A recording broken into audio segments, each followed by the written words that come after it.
আসসালামু আলাইকুম সুপ্রিয় শিক্ষার্থীরা, কেমন আছো তোমরা সবাই?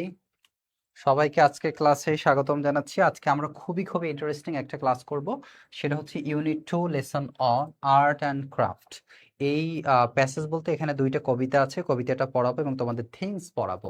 দেখো, কবিতার থিমসটা কেন গুরুত্বপূর্ণ, কারণ তোমাদের ইংরেজি ফার্স্ট পেপারে কিন্তু থিম আসে, ঠিক আছে? সো থিমের উপরে যদি তুমি একটা ভালো মার্কস পেতে চাও, তাহলে অবভিয়াসলি তোমাকে কবিতাটা ভালো করে পড়তে হবে, থিমসটা ভালো করে পড়তে হবে, ঠিক আছে? তো একটু সবাই দ্রুত যুক্ত হয়ে যাই। আমি হচ্ছে তোমাদের এখনই শুরু করব। একটু সবাই দ্রুত যুক্ত হয়ে যাও ক্লাসে, কেমন? আমি একটু টেলিগ্রামে ক্লাসের লিঙ্কটা দিয়ে দিচ্ছি।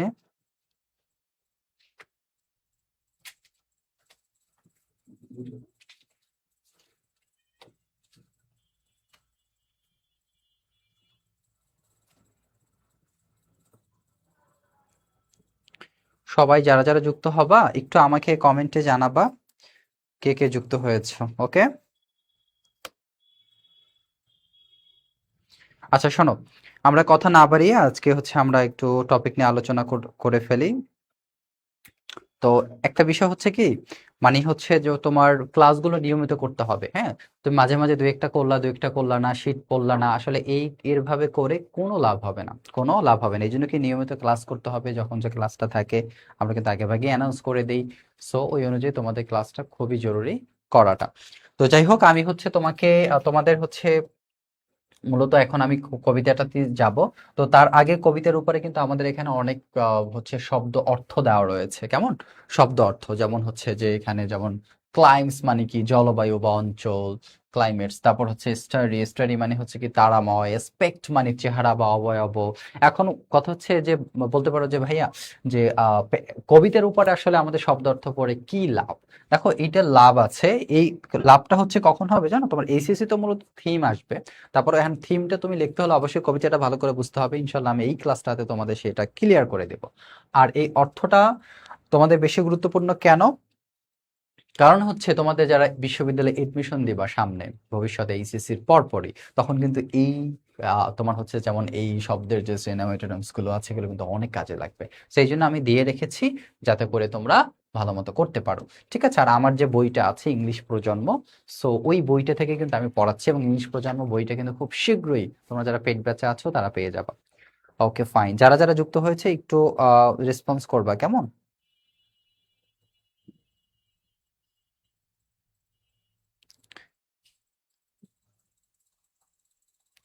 আর হচ্ছে তোমাদের কিন্তু অ্যানাউন্স করা হয়েছে, হ্যাঁ, প্রত্যেকটা গ্রুপ সাবজেক্টের ক্লাস কিন্তু আলহামদুলিল্লাহ আমাদের শুরু হতে যাচ্ছে।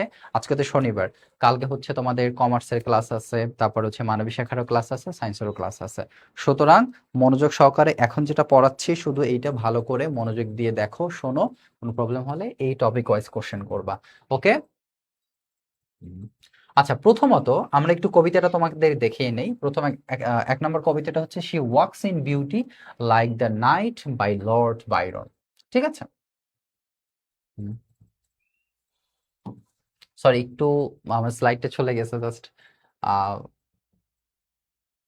সবাই একটু অন সেকেন্ড ওয়েট করো, আমরা ওপেন করে ফেলছি। এই যে হ্যাঁ, চলে আসছে। দেখো, she walks in beauty like the night, অর্থাৎ রাতে হচ্ছে তিনি কি মানে যে যে সৌন্দর্যের সাথে হেঁটে চলা, মানে রাতে সৌন্দর্যে হেঁটে চলা, অর্থাৎ রাতে কি সৌন্দর্যে হেঁটে চলা, এটা হচ্ছে কবিতার নাম। তো এই কবিতাটা আমরা একটু ভালো করে ডিটেলসে পড়বো। দেন হচ্ছে এই কবিতার থিমস, শব্দ অর্থ, এগুলো আমরা কিন্তু এ টু জেড ভালো করে পড়বো ইনশাআল্লাহ। ওকে। তো এই জন্য কিন্তু সবাইকে একটু শেষ পর্যন্ত অবভিয়াসলি অবভিয়াসলি থাকতে হবে।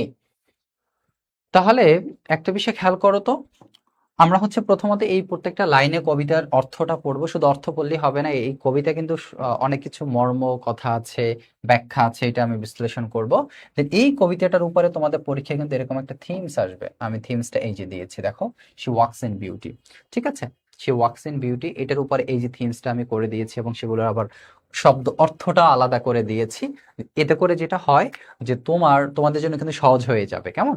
মানে হচ্ছে যে ওই যে কি বলে ওটাকে, তোমাদের জন্য পড়াটা সহজ হয়ে যাবে।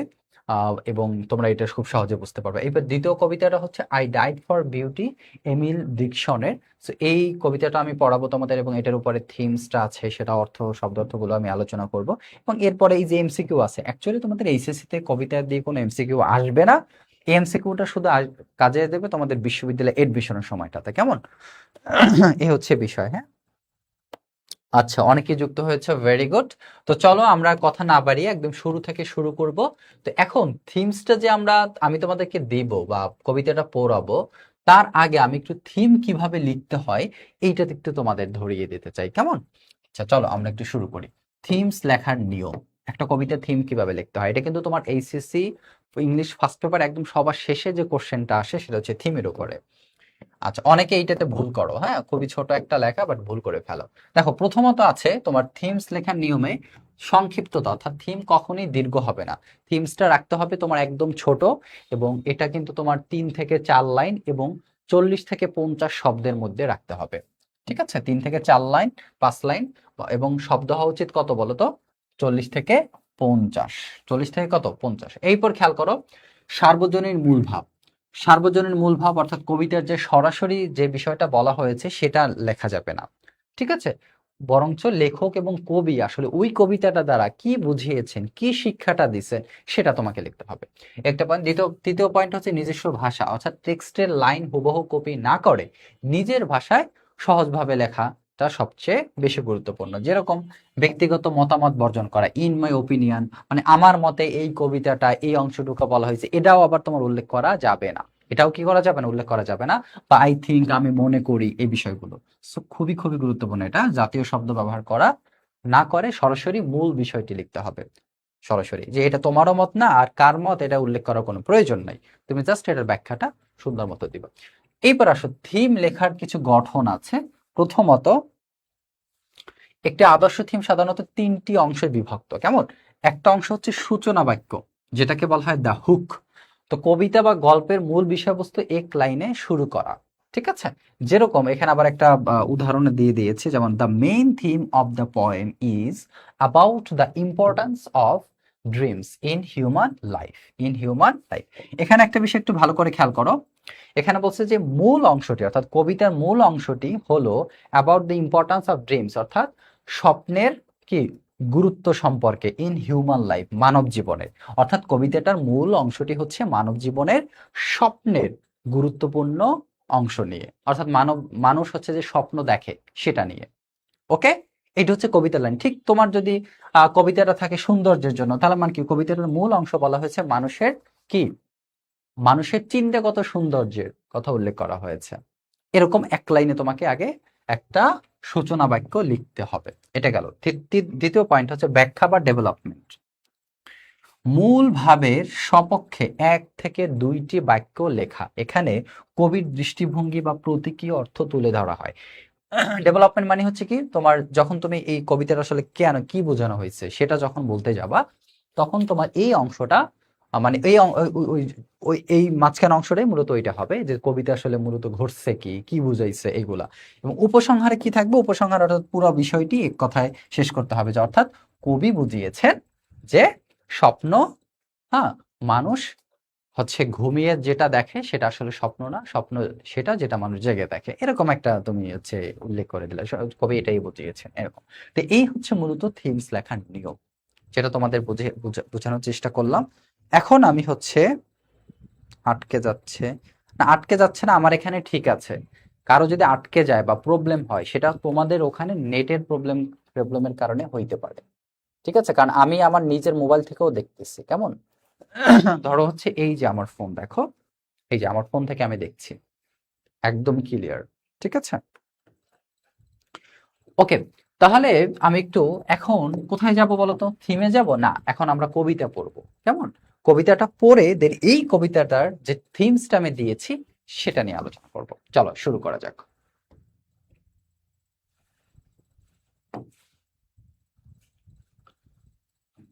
ওকে, খেয়াল করো,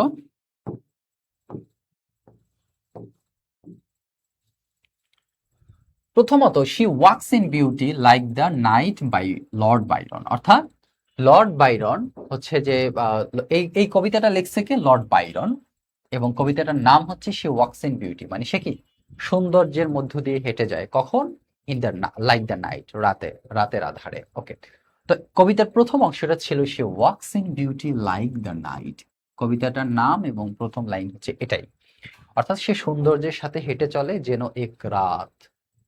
এক রাত of cloudless climes and starry skies, মেঘমুক্ত জলবায়ু এবং তারাময় আকাশের মতো। অর্থাৎ সে কি বলতো এক রাতে সৌন্দর্যের সাথে হেঁটে চলছে, যেটা কি মেঘমুক্ত জলবায়ু এবং তারাময় আকাশের মতো। বাহ, কি বিশেষণ! তাহলে মেঘমুক্ত জলবায়ু মানে ক্লাউডলেস মানে কি বলতো? মেঘমুক্ত। হ্যাঁ, ক্লাইমস মানে হচ্ছে জলবায়ু। ওকে, তারাময় মানে স্টারি, আকাশের মতো মানে স্কাইস। আশা করছি বুঝতে পারছো। And wall that's best of dark and bright, এবং অন্ধকার ও আলোর মাঝে যা কিছু শ্রেষ্ঠ তার সবটুকুই। অর্থাৎ সে এমন ভাবে হেঁটে যাচ্ছে যে মেঘমুক্ত জলবায়ু তারাময় আকাশের মতো, এবং অন্ধকার ও আলোর মাঝে যা কিছু শ্রেষ্ঠ তার সবটুকু, অর্থাৎ অন্ধকার এবং আলোর মধ্যে যেটা সব থেকে সুন্দর দেখা যায়, অর্থাৎ আলোতে যে সুন্দর জিনিসটা দেখা যায় সেটাও তিনি, অন্ধকারে যে সুন্দর জিনিসটা দেখা যায় সেটাও তিনি। সেটাকে এই যে শি। ওকে, তাহলে এখানে একটা বিষয় খেয়াল করবা, আমি একটু ডার্ক মানে হতে তো জানো অন্ধকার, সরি এখানে হচ্ছে তোমার ডার্ক অ্যান্ড ব্রাইট, ডার্ক মানে অন্ধকার, ব্রাইট মানে আলো। ওকে, তো meet in her aspect on her eyes, এখানে বলা হয়েছে কি মিলিত হয়েছে তার অবয়বে এবং তার চোখে। অর্থাৎ এই যে বিশেষণগুলো দিচ্ছে, এই বিশেষণগুলো কোথায় দেখা যাচ্ছে? এই মেঘমুক্ত জলবায়ু, তারাময় আকাশের মতো, অন্ধকার আলোর মাঝে যা কিছু সবকিছু সৃষ্টি, এগুলো সব দেখা যাচ্ছে ওই মেয়েটার চোখের মধ্যে। কোথায়? চোখের মধ্যে মিলিত হয়েছে তার অবয়বে এবং তার চোখে। ওকে, তাহলে মিট মানে মিলিত হওয়া বা সাক্ষাৎ হওয়া। তারপর হচ্ছে তোমার হার অ্যাসপেক্ট মানে কি তার অবয়বে, মানে তার চেহারা, তার চাহনি, তার চাহনিতে। ওকে, ওকে, এরপর দেখো দাস মেলোয়েট, এভাবেই টু দ্যাট টেন্ডার লাইট, এভাবেই সবকিছু কোমল এবং আলোতে শান্ত হয়েছে, শান্ত হয়েছে। তাহলে আলোতে শান্ত হওয়া, শান্ত মানে কি বলতো? শান্ত মানে হচ্ছে মেলোয়েট, মেলোয়েট মানে হচ্ছে গলে যাওয়া, বাট এখানে শান্ত হওয়া অর্থে বোঝানো হয়েছে। আর টেন্ডার লাইট মানে হচ্ছে কি কোমল আলো, কোমল আলো। টেন্ডার লাইট মানে কি কোমল আলো, অর্থাৎ এভাবেই সবকিছু কোমল এবং আলোতে শান্ত হয়েছে, মানে তার চোখের দিকে তাকালে সব আলো কি হয়ে যায়? শান্ত হয়ে যায়। ওকে, আশা করছি তোমরা বুঝতে পেরেছো।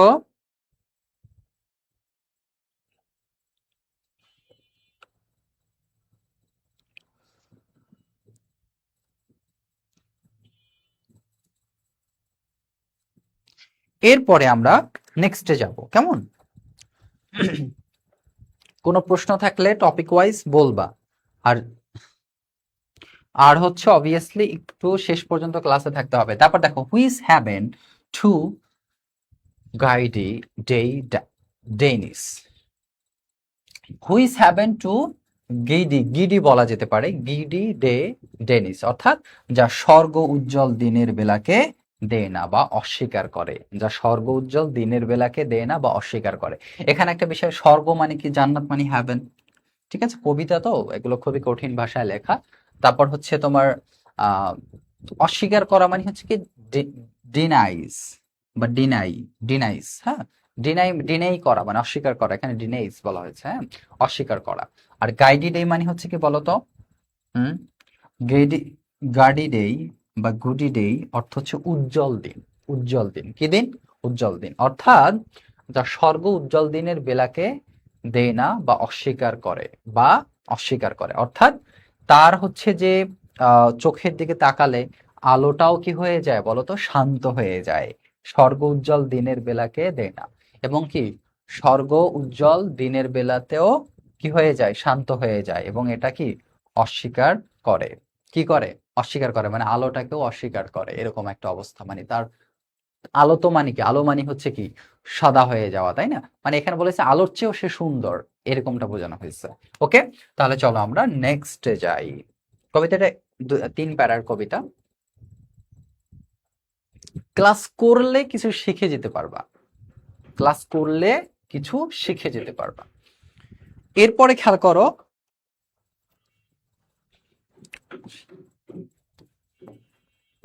তোমাদের এই কবিতাটা গুরুত্বপূর্ণ, পরীক্ষা আসার মতো।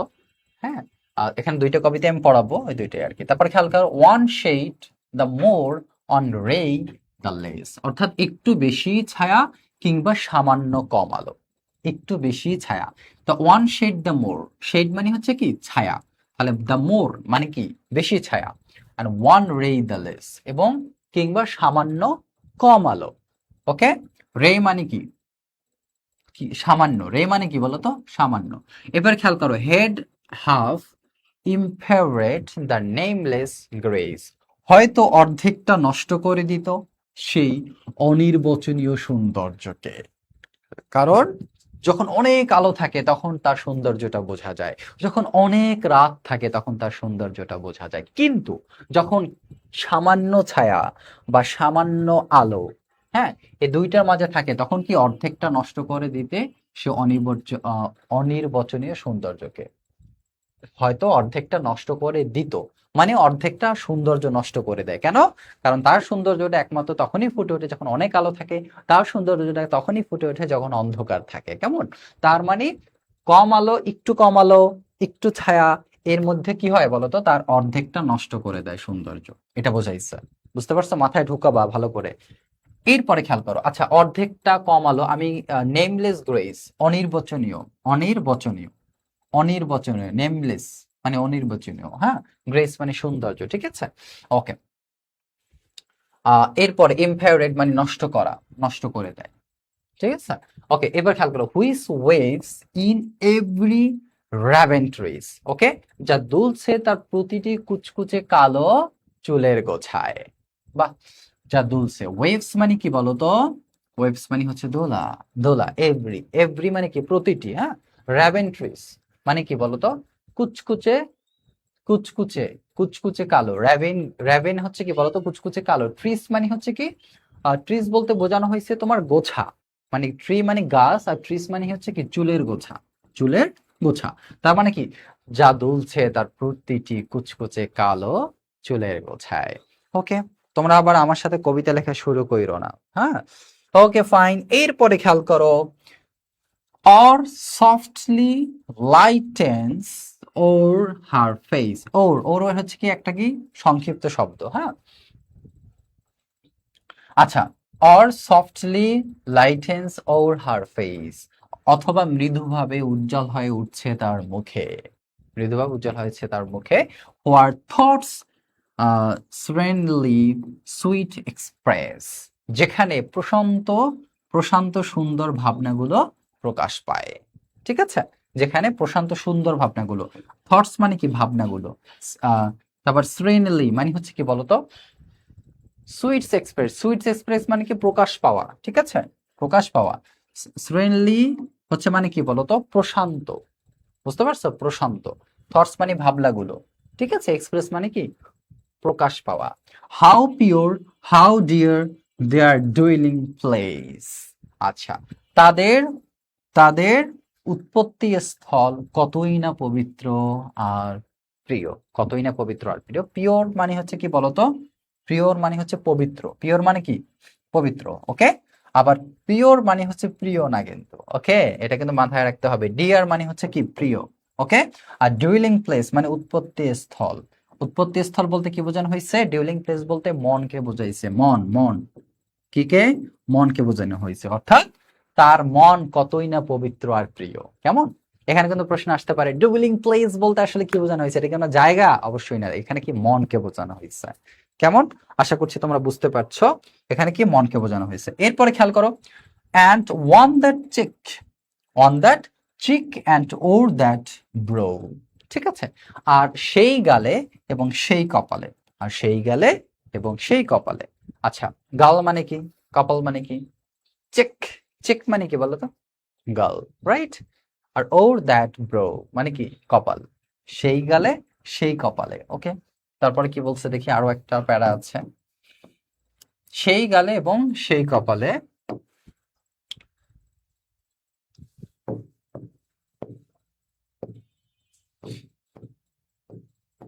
সো সফট সো কাল ইয়েট এলোকোয়েন্ট, ওকে।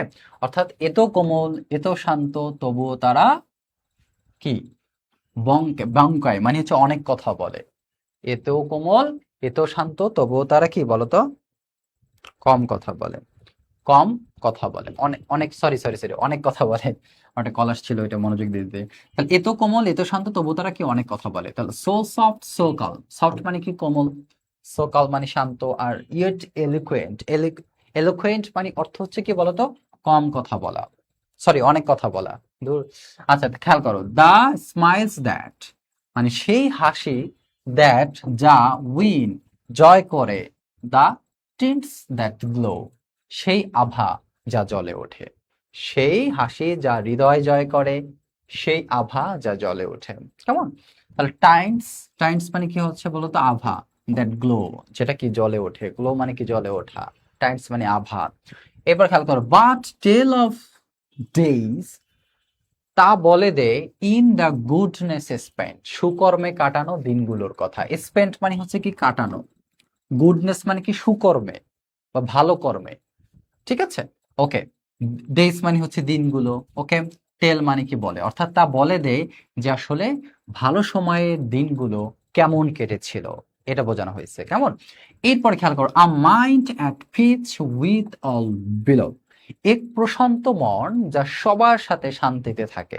এক প্রশান্ত মন, আ মাইন্ড অ্যাট পিচ মানে এক প্রশান্ত মন, উইথ অল অল বিলো অর্থাৎ যা কি বলতো সবার সাথে শান্তিতে থাকে। এরপর খেয়াল করো, আ হার্ট হুজ মানে একটি হৃদয় যার ভালোবাসা অতি নিষ্পাপ, লাভস ইন ইনোসেন্ট মানে এখানে প্রথমত একজন মেয়ের কথা বোঝানো বলছে, যে একটা মেয়ের আসলে কিরকম সৌন্দর্য থাকে, তার আভা, চোখের চাহনি, সৌন্দর্য। এরপর ওখান থেকে কিন্তু কি মানুষের মনের কথা বোঝানো হয়েছে, যে মানুষের মনটাও কিন্তু এরকম সুন্দর হওয়া উচিত, বা এই বিষয়গুলো। যাক, এটা আমি ব্যাখ্যাটা এখন দিব আরো ভালো মতো।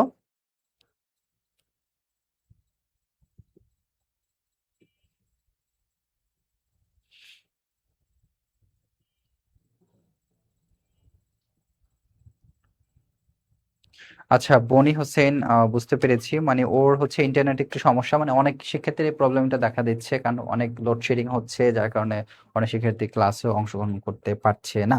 তো তোমরা কি বুঝতে পারছো? একটু জানাবে কেমন?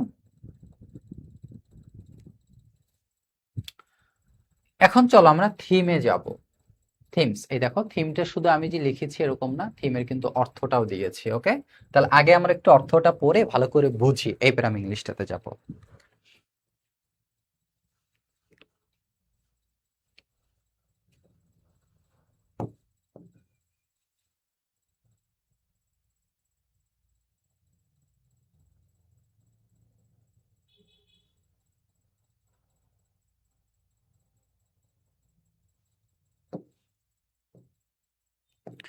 ওকে, খেয়াল করো, এখানে থিমটা কি, শি ওয়াকস ইন বিউটি, তাই না? She walks in beauty like the night. তো এখানে বলেছে এই কবিতার মূল ভাবটা আমি একটু জাস্ট বলে দিই, তাহলে তোমাদের জন্য সহজ হয়ে যাবে। মূল ভাবটা কিন্তু অতি জরুরি তোমাদের জন্য। কেমন? আম, এটা কি আসলো?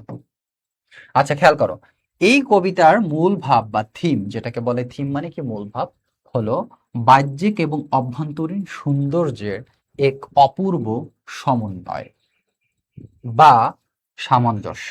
ওকে, এবং কবি বোঝাতে চেয়েছেন যে প্রকৃত সৌন্দর্য হলো আলো এবং অন্ধকারের একটি নিখুঁত ভারসাম্য। কেমন? এটি কেবল বাইরের চেহারা, যেমন কালো চুল, উজ্জ্বল ত্বকের বিষয় নয়, বরং এটি একটি পবিত্র হৃদয়, প্রশান্ত মনের সমষ্টি। কবির মতে একজন মানুষের বাইরের শারীরিক উজ্জ্বলতা হলো তার ভেতরের সততা, ভালো গুণাবলী এবং নিষ্পাপ চিন্তারই একটি প্রতিফলন। মানে বিষয়টা বুঝতে পারছো? আমি কি আবার পড়বো? খুবই সহজ একটা বিষয়, খুব ভালো মতো বোঝার চেষ্টা করতে হবে। এখানে কি তোমাদের কিন্তু পরীক্ষার জন্য খুবই খুবই ইম্পর্টেন্ট একটা কবিতা, আর পরের কবিতাটা আরো আরো গুরুত্বপূর্ণ। দেখো তাহলে এই কবিতার মূল ভাবটা কি বলছে, যে বাহ্যিক এবং অভ্যন্তরীণ সৌন্দর্যের এক অপূর্ব সমন্বয় বা এবং সামঞ্জস্য। কবি বোঝাতে চেয়েছেন যে প্রকৃত সৌন্দর্য হলো, আচ্ছা এখানে কিন্তু কবিতার মূল ভাব বা প্রথম লাইনটা যেটাকে সূচনা অংশ বলে, এরপরে কিন্তু মেইন অংশটুকু। হ্যাঁ, কবি বোঝাতে চাইছেন কি, যে প্রকৃত সৌন্দর্য হলো আলো এবং অন্ধকারের একটি নিখুঁত ভারসাম্য। এটি কেবল বাইরের চেহারা, যেমন কালো চুল কিংবা উজ্জ্বল ত্বকের বিষয় নয়, বরং এটি একটি পবিত্র হৃদয় এবং প্রশান্ত মনের সমষ্টি। কবির মতে একজন মানুষের বাইরের শারীরিক উজ্জ্বলতা হলো তার ভেতরের সততা, ভালো গুণাবলী এবং নিষ্পাপ চিন্তার একটি প্রতিফলন। মানে এখানে এক কথা একদম সহজভাবে বোঝাই, যেমন আহ আমাদের মন মানসিকতার কথা এখানে বোঝানো হয়েছে। এখানে দুই ভাবে আমরা বুঝতে পারি। একটা বোঝার বিষয়টা হচ্ছে কি, যারা একটু দেখবা পরিপাটি থাকে, হ্যাঁ, নিজেকে অনেক গোছালো ভাবে রাখে, হ্যাঁ, পবিত্র থাকার চেষ্টা করে, এবং তার হচ্ছে চিন্তাধারা যাদের অনেক ভালো, ঠিক আছে, তো দেখা গেছে তার চাল চলন, মানুষের স্বভাব, এগুলো দেখে বোঝা যায় যে আসলে মানুষের মনটা কিরকম। ঠিক আছে, তো এইটাই মূলত কবি বোঝাতে চেয়েছেন। তো এইটার ইংরেজি অংশটাই হচ্ছে এটা, the theme of the poem is the harmony of physical and inner beauty. Okay, so the poet suggested that true beauty মানে সত্য সৌন্দর্য is a perfect balance of light, অর্থাৎ সৌন্দর্যের সত্যটা তখনই থাকে যখন কি বলতো আলোর একটা ব্যালেন্স থাকে, and ডার্কনেস এবং অন্ধকারেরও, মানে সবকিছুর একটা কি থাকা উচিত বলতো, ব্যালেন্স থাকা উচিত। দেখবো প্রচন্ড আলোতে অনেক গরম লাগে, তাই না? আবার অনেক অন্ধকার, ঘুটঘুটে কালো অন্ধকার, তখন তুমি কিছুই দেখতে পাও না। ঠিক আছে, তো এইটার ভারসাম্যটাই হচ্ছে কি বলতো একটা সৌন্দর্য, আলোর ভারসাম্য বা হচ্ছে তোমার অন্ধকার একটা ভারসাম্য, এটা। তো it is not just about outward appearance, মানে এটা শুধু কি বলতো মানুষের বাহ্যিক বিষয়ই না, যেমন লাইক ডার্ক হেয়ার, যেমন হচ্ছে তোমার লাইক ডার্ক যেমন আমাদের কালো চুল, আর গ্লোয়িং স্কিন এবং আমাদের অনেক ভালো চেহারা, but also about a pure heart. মানে এটা শুধু যে কালো চুল বা হচ্ছে তোমার অনেক ভালো চেহারা দিয়েই কিন্তু একটা ভালো মানুষ বাছাই করা যায় না। ভালো মানুষ তখনই বাছাই করা যায় যখন তার পিওর হার্ট, মানে কি হৃদয়টা পিওর থাকে, কোমল থাকে, স্বচ্ছ থাকে, আ পিসফুল মাইন্ড এবং একটা শান্তিপূর্ণ কি চিন্তা ভাবনা বা মাইন্ড থাকে। তো অ্যাকর্ডিং টু দ্য পয়েন্ট, অর্থাৎ কবি এখানে আবার তৃতীয় অংশটা এটা, ঠিক আছে, উপসংহারে, তো অ্যাকর্ডিং টু দ্য পয়েন্ট অর্থাৎ কবির অনুযায়ী বা কবির মতে, a person outer glow is a reflection of their inner goodness and innocent thoughts, অর্থাৎ এখানে বলছেন একজন ব্যক্তির আসলে ভিতরের যে গুডনেসটা আছে, এইটার প্রকাশটাই হচ্ছে কি বলতো একটা ভালো চিন্তাধারার ফল, ইনোসেন্ট থটস। ওকে, বুঝতে পারছো?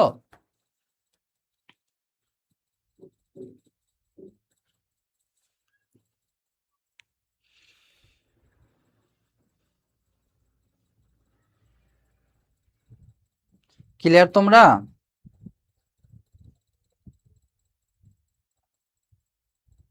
আচ্ছা, কিছু কিছু ভোকাবুলারি তোমার কাছে অজানা মনে হয়েছে, তাইফুর রহমান, বুঝতে পেরেছি।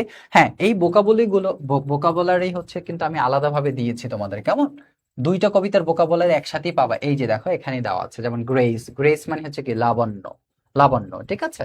তারপর যেমন ইমপ্যারেট মানে নষ্ট করা বা ক্ষতি করা। এই অর্থগুলো কিন্তু আমি একদম যতগুলো ওয়ার্ড আছে সব থেকে কঠিন সবগুলোর অর্থ, সিনোনিম, অ্যান্টোনিম সবগুলো আমি অ্যাড করেছি। এটা কিন্তু আমার নিজের বই থেকে নেওয়া, হ্যাঁ, ইংলিশ প্রজন্ম, যদি আমি বইটার হার্ড কপিটা বের করিনি এখনো, বাট একটু সময় লাগবে। কিন্তু একটা সুখবর হচ্ছে যে তোমরা কিন্তু এই ইংলিশ ফার্স্ট পার্টের বইটা খুব শীঘ্রই পিডিএফ আকারে পেয়ে যাবা, যারা আমাদের পেইড ব্যাচে আছো, কেমন? ওকে ফাইন, তাহলে চলো আমরা একটু নেক্সটের দিকে যাব। একটা কবিতা আমরা শেষ শেষ করলাম, এখন আমরা পড়বো এই কবিতাটা, একটু আগের কবিতাটা হচ্ছে একটু ছোট। সো এখানে বলা হয়েছে এই কবিতাটার নাম হচ্ছে কি I died for beauty, Emily ডিকিনসনের কবিতা এটা। এডমিশনের জন্য কিন্তু এটা অনেক গুরুত্বপূর্ণ, হ্যাঁ, কবিতাগুলো। আচ্ছা, অর্থাৎ সৌন্দর্যের জন্য মরে যাওয়া, সৌন্দর্যের জন্য কি মরে যাওয়া। আচ্ছা, যাই হোক, দেখি আমরা প্রথমে বলছে I died for beauty but was scarce, আমি সৌন্দর্যের জন্য মরেছিলাম কিন্তু সবে মাত্র অ্যাডজাস্টেড ইন দ্য টম্ব, কবরে তিথু হয়েছি বা মানিয়ে নিয়েছি। অর্থাৎ বলা হয়েছে আমি সৌন্দর্যের জন্য মরেছি, ঠিক আছে, বাট মরার পরই তো মানুষ কোথায় নেওয়া হয়, কবরে। তো কবরে যাওয়ার পর সে কি মানিয়ে নিছে, এটা কিনেছে, মানাই নিছে কবরের কষ্টটা। Okay, when one who died for truth was lain, কখন মানাই নিছে এটা, তখনই সত্যের জন্য প্রাণ দেওয়া একজনকে শুইয়ে দেওয়া হলো। অর্থাৎ তিনি সৌন্দর্যের জন্য মারা গেছেন, তাকে দাফন করা হয়েছে, ঠিক তার কিছুক্ষণ পরে আরেকজনকে দাফন করা হয়েছে, যে কিনা মারা গেছে তোমার সত্যের জন্য। প্রাণ দিয়েছে কিসের জন্য? সত্যের জন্য। ওকে ফাইন। তারপর কি বলা হয়েছে? ইন অ্যান অ্যাডজয়নিং রুম, পাশের একটি কামরায়, কামরায় বলতে পাশের কবরের কথা বোঝানো হয়েছে এখানে। তো হি কোশ্চেনড সফটলি হোয়াই আই ফেলড, তিনি মৃদু স্বরে জিজ্ঞেস করলেন। কে জিজ্ঞেস করলেন? ওই যে সত্যের জন্য যে মারা গেছেন সে জিজ্ঞেস করছেন। কাকে করছেন? যে সৌন্দর্যের জন্য মারা গেছে তাকে। কি প্রশ্ন করছেন? যে আমি কেন এখানে এখানে এসেছি বা ব্যর্থ হয়েছি।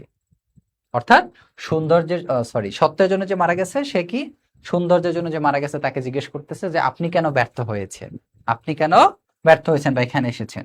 তখন সে বলে কি, ফর বিউটি আই রিপ্লাইড, আমি উত্তর দিলাম সৌন্দর্যের জন্য। ওকে ফাইন, দেখি পরবর্তীতে কি ঘটে।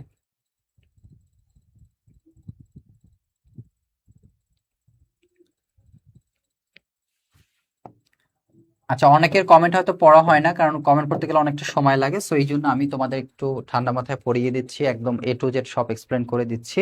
প্রবলেম হলে ইনশাল্লাহ আমি তোমাদের ই করবো। অনেকে যুক্ত আছো, ভেরি গুড, ক্লাসটা মনোযোগ দিয়ে করো।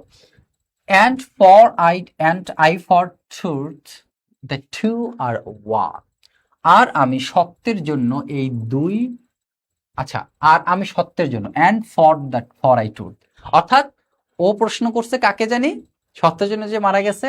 কাকে প্রশ্ন করছিল? যে হচ্ছে বিউটির জন্য মারা গেছে, মানে সৌন্দর্যের জন্য। সে উত্তর দিয়েছিল কি, যে আমি বিউটির জন্য, সৌন্দর্যের জন্য মারা গেছি। আচ্ছা, এরপরে যে সত্যের জন্য মারা গেছে সে উত্তর দিয়েছে কি, আমি সত্যের জন্য মারা গেছি। কারণ ও তো জানতো না যে সত্যের জন্য মারা গেছে বা ও সৌন্দর্যের জন্য, মানে একজন একজনকে প্রশ্ন করে। কিন্তু এটা মুভির মতো, ধরো মুভিতে একটা জিনিস ঘটতেছে, ও ওকে দেখতেছে না কিন্তু পিছন দিয়ে ওকে সরিয়ে দিচ্ছে, কিন্তু আমরা দর্শকরা কিন্তু আগে আগে দেখে ফেলেছি, তাই না?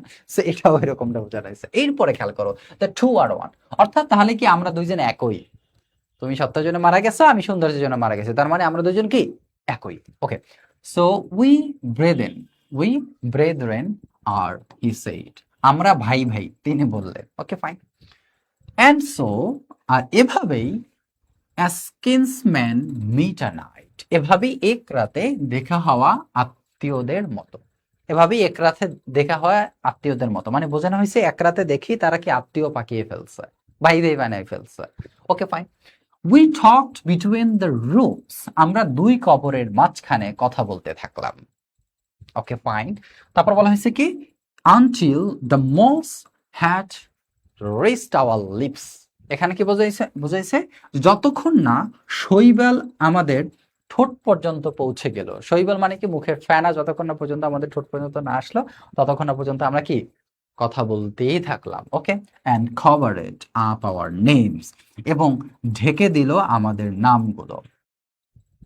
ঢেকে দিল আমাদের মানে কবর, উপরে কবর ঢেকে দেওয়া, তাদের মানে কি নামগুলো ঢেকে দেওয়া, মানে মরে গেছে তারা, দাফন দেওয়া হয়েছে। ওকে, আচ্ছা, এখানে পুরোপুরি ঠিক আছে, আটকে যাচ্ছে না। এই যে আমি নিজের ফোন দিয়ে দেখতেছি, তোমরা একটু দেখো প্লিজ, আমার নিজের ফোন দিয়ে আমি দেখতেছি, একদম ক্লিয়ার। কারো যদি আটকে যায় বা বেজে যায় বা হচ্ছে দেখা গেছে একটু ক্লিয়ার না আসে, এইটা হচ্ছে তোমাদের নেটের প্রবলেমের কারণে হবে। ঠিক আছে, আমার এখানে পুরোপুরি ঠিক আছে। কেমন?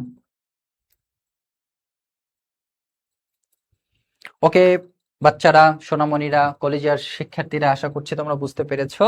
তাহলে চলো আমরা একটু নেক্সটে যাব। আচ্ছা, এখন আমরা পড়বো হচ্ছে কি বলতো, থিমসটা পড়বো, কারণ এই থিমসটাই তোমাদের পরীক্ষা আসবে। কেমন?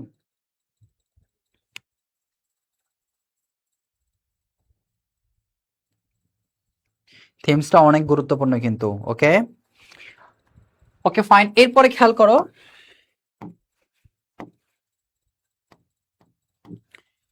থিম হচ্ছে কি, আই ডাইড ফর বিউটি, এটার থিম, অর্থাৎ আই ডাইড ফর, এটা কি সৌন্দর্যের জন্যই করা। তো এখানে আমি একটু বাংলাটা তোমাদের দেখিয়ে নেই, হ্যাঁ, তাহলে এইটা বোঝাতে তোমাদের জন্য সহজ হবে। এখানে বলা হয়েছে কি, এই কবিতার মূল ভাব হলো সৌন্দর্য এবং সত্যের মধ্যে অবিচ্ছেদ্য ও অভিন্ন সম্পর্ক আছে। এই কবিতা দ্বারা আসলে আমরা যেটা স্বাভাবিকভাবে শুনেছি, আসলে ঘটনাটা কিন্তু অন্যটা বোঝানো হয়েছে। যে কি বোঝানো হয়েছে, যে এই গল্পের মূল ভাবটা হলো কি, সৌন্দর্য এবং সত্যর মধ্যে অবিচ্ছেদ্য ও অভিন্ন কি আছে, সম্পর্ক আছে। যেমন এর আগে আমরা একটা বিষয় পড়ছিলাম না, কবিতাটা কি ছিল, ওখানে কি বলছিল, সৌন্দর্যের কথা নিয়ে কিন্তু বলা হয়েছে যে আই ডাইড ফর বিউটি, তাই না? সৌন্দর্যের জন্য মারাও যায়। আচ্ছা, এটা হচ্ছে কি, আই ডাইড ফর বিউটি। আর ওখানে কি ছিল, ওখানে কিন্তু সৌন্দর্য, অর্থাৎ মানুষের সুন্দর চুল, সুন্দর কথা, পরিপাটি হয়ে চলা, সুন্দর মন, এটাই হচ্ছে আসল। ওইটার সাথে কিন্তু এই কবিতাটারও কিন্তু একটা রিলেশন আছে আর কি। হ্যাঁ, তার মানে কি সুন্দর ও সত্যের মতো অবিচ্ছেদ্য অভিন্ন সম্পর্ক আছে। কবি বোঝাতে চেয়েছেন যে এই দুটি আদর্শ একে অপরের সাথে এতটাই নিবিড়ভাবে জড়িত যে তারা আসলে মূলত একই জিনিস। অর্থাৎ একই জিনিসটা কেন বলা হয়েছে? কারণ তোমার সত্যের মধ্যেই আসলে সৌন্দর্য, আর সৌন্দর্যের মধ্যেই কিন্তু সত্য, ঠিক আছে? আর মিথ্যার মধ্যে কিন্তু অসৌন্দর্য, কদাকার, তাই না, দুর্গন্ধ, এরকম।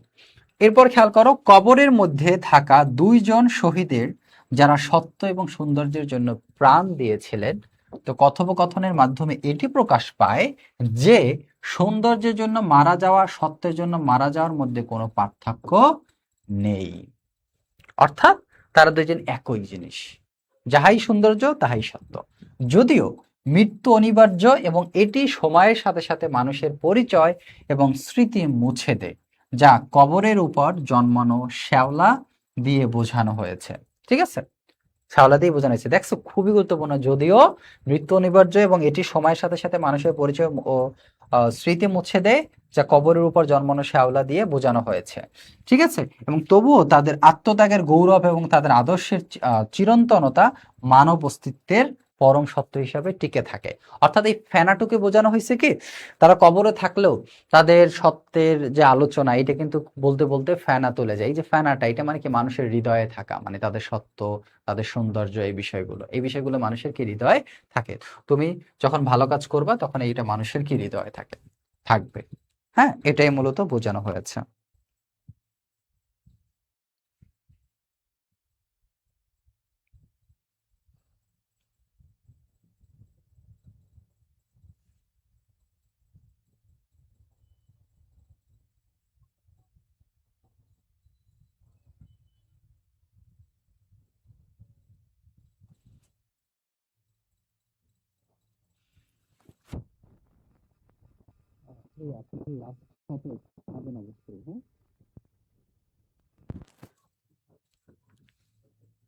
আচ্ছা, আশা করছি তোমরা এটাও বুঝতে পারছো। তাহলে এখানে ঠিক সেম ভাবে আমাদের জাস্ট এই বাংলার ইংরেজিটা হচ্ছে এইটা, বাট তোমরা এইটাই মূলত ইংরেজিটাই থিমসে লিখবা। এই দুইটা কবিতার মধ্যে একটা আসার সম্ভাবনা অনেক বেশি। অর্থাৎ the theme of the poem is the inseparable relationship. অর্থাৎ এই কবিতার মূল ভাব হলো যে ইনকম্পারেবল, অর্থাৎ অবিচ্ছেদ্য এবং অভিন্ন সম্পর্ক আছে কিসের মধ্যে? বিটুইন বিউটি এবং ট্রুথ, সত্য এবং সৌন্দর্যের মধ্যে। কেমন? এইবার বলা হয়েছে কি, দ্য পয়েট সাজেস্টস দ্যাট, অর্থাৎ কবি হচ্ছে কি সাজেস্ট করেছে যে, মানে আমাদেরকে বোঝাতে চেয়েছেন যে beauty and truth are essentially the same, অর্থাৎ প্রাথমিকভাবে স্বাভাবিকভাবে কি একই জিনিস। And worth dying for, worth dying, এবং তারা একসাথেই মারা যায়, একসাথে কি হয়? মারা যায়। এরপরে খেয়াল করো, তারপরে কি বলা হয়েছে? ইভেন দো, যদিও ডেথ এন্ডস হিউম্যান লাইফ, যদিও আসলে মৃত্যু মানুষের জন্য চিরন্তন, তাই না, লাইফে, অ্যান্ড এভেনচুয়ালি, পরিশেষে ইরেজ ইন্ডিভিজুয়াল আইডেন্টিটিস, পরিশেষে মানুষের আসলে আইডেন্টিটি মুছে যায়, কিন্তু দ্য আইডিয়ালস, কিন্তু মানুষের কি আইডিয়ালস বলতে কি বলতো? হুম, আদর্শ, তাই না? People die for remain eternal, কিন্তু মানুষের আদর্শ এইটা কি, এটা মরে যায় না, এটা মানুষের মধ্যে থাকে, রিমেইন ইন্টারনাল, বাহ্যিকভাবে থাকে। ইন দ্য এন্ড, পরিশেষে নেচার কভারেজ এভরিথিং, প্রকৃতি কি এগুলো মনে রাখে, শোয়িং দ্যাট, যেটা কি, মানে হচ্ছে জাগ্রত থাকে, while human existence temporary and the bond between truth and beauty is permanent, অর্থাৎ হিউম্যান এক্সিস্টেন্স ইজ টেম্পোরারি, অর্থাৎ মানুষের জীবনটা আসলে কি অস্থায়ী, টেম্পোরারি, কিন্তু বিটুইন ট্রুথ, কিন্তু সৌন্দর্য এবং সত্য এটা পার্মানেন্ট, এটা সর্বদা থাকে। ওকে, ক্লিয়ার? বুঝতে পেরেছো? তো এই হচ্ছে আমাদের দুইটি কবিতার থিম। এই দুইটি কবিতার থিম তোমরা একদম ঠুকস্থ করবা এবং অবশ্যই বুঝে বুঝে পড়বা, যেহেতু আমি সুন্দর মতো বাংলা অর্থ সহকারে তোমাদের দিয়েছি এই জন্য। ঠিক আছে, এগুলো পর এমসিকিউ দেওয়া আছে, বাট এইটা এখন প্রয়োজন না এগুলো পড়া। এগুলো তোমাদের তখনই কাজ আসবে এডমিশনের সময়টাতে। হ্যাঁ, কারণ আমার বইটা মানে তোমার আগাম বিশ্ববিদ্যালয়ের প্রস্তুতি এবং একাডেমিক দুইটাই কিন্তু অ্যাড আছে। কেমন? ওকে, তাহলে এই হচ্ছে বিষয়, এবং এটার উপরে হচ্ছে আলাদা সামারিটা আসলে পড়ার কোনো প্রয়োজন নাই, এটা বাদ। তোমরা জাস্ট থিমটা পড়বা কবিতা থেকে, কেমন? থিমসটা পড়বা।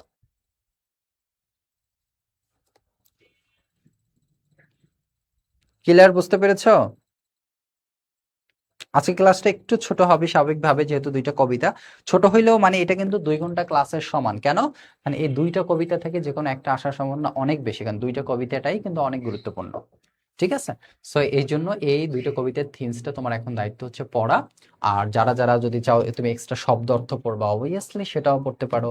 আবার এখানে থিমস কিভাবে লেখে সে নিয়মটাও কিন্তু আমি এখানে খুব সুন্দর মতো আহ বলে দিয়েছি। এখানে কিন্তু সুন্দর মতো লেখা আছে, এই যে এই পেজটাতে। ওয়েট, আসুক, এই যে সরি, এই পেজটাতে দেখো সুন্দর মতো থিমস লেখার নিয়ম, থিম লেখার গঠন, এই বিষয়গুলো। তো এখানে মূলত কিছু উল্লেখযোগ্য বিষয় লেখা আছে, এগুলো ফলো করেই তোমার মূলত থিমস গুলো লিখতে হবে সুন্দর মতো করে। কেমন? সবাই ক্লিয়ারলি বুঝতে পারছো তো? প্রতিনিয়ত ক্লাস হবে, ক্লাস কিন্তু সবাই একটু কষ্ট হলেও করবা। অনেকে লোডশেডিং এর কারণে ক্লাসে যুক্ত হতে একটু প্রবলেম হয়ে যায়। এরপরে দেখো আমি এখানে শব্দ অর্থগুলো খুব সুন্দর মতো রেখেছি কিন্তু। যেমন স্টাডি অ্যাসপেক্ট মানে চেহারা বা মেলোয়েট মানে কোমল বা পরিপক্ক, টেন্ডার মানে নরম, গাইডি মানে হচ্ছে চটকদার বা উজ্জ্বল, ডিনেইস মানে অস্বীকার করা, ইমফেভারেট নষ্ট করা, তারপর হচ্ছে নেমলেস মানে অনির্বচনীয় বা নামহীন, গ্রেস মানে হচ্ছে লাবণ্য। ঠিক আছে, কবিতা নিয়ে তো এই জন্য ক্লাসটা একটু ছোট হয়েছে।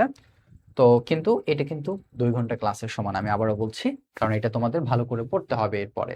র্যাবেন মানে কুচকুচে কালো, ট্রিস মানে চুলের গোছা বা বেশি, বেনি, তারপর সেরেনলি শান্তভাবে, ডুইলিং মানে আধার বা বাসস্থান, ব্রো মানে কপাল, এলিকুয়েন্ট মানে হচ্ছে ব্যঙ্গয় বা প্রকাশভঙ্গি, তারপর টিন্টস মানে আভা বা রঙের ছোঁয়া, গ্লো মানে উজ্জ্বল হওয়া, পিচ মানে শান্তি, ইনোসেন্ট মানে নিষ্পাপ বা সরল।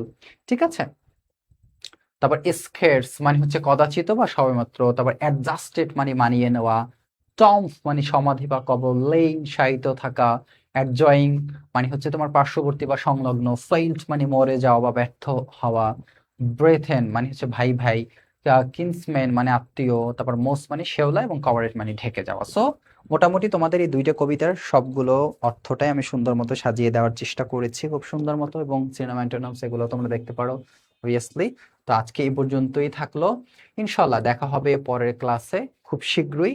প্রতিনিয়ত ক্লাস হবে, ক্লাসটা একটু নিয়মিত করবা, এবং শীটটাও তোমাদের টেলিগ্রামে দিয়ে দেওয়া হচ্ছে।